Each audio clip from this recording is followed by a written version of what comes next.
I would say the first point for a good belaying is that the belayer keeps me from hitting the ground. This is the first most important point.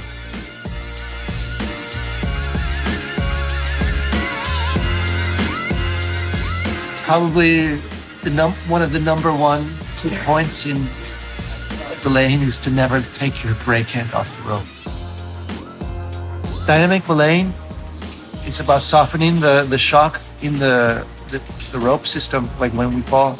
The belayer has to wait just for the instant where the climber is about to weight the rope to take a step forward or to jump, right?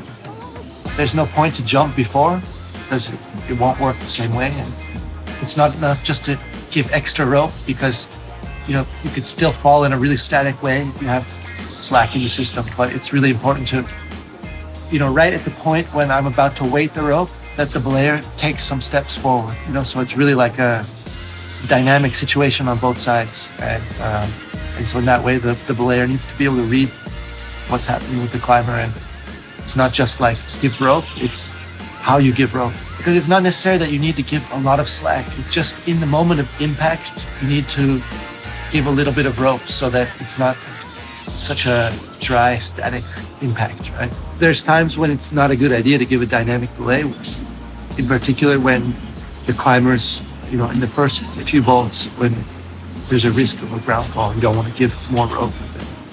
That is really necessary. Sometimes to unclip the first bolt is that you have a little more room for a dynamic belay. And otherwise, in a big fall, you could pull the belayer up into the first bolt, and there could be a risk that the carabiner hits the gree-gree.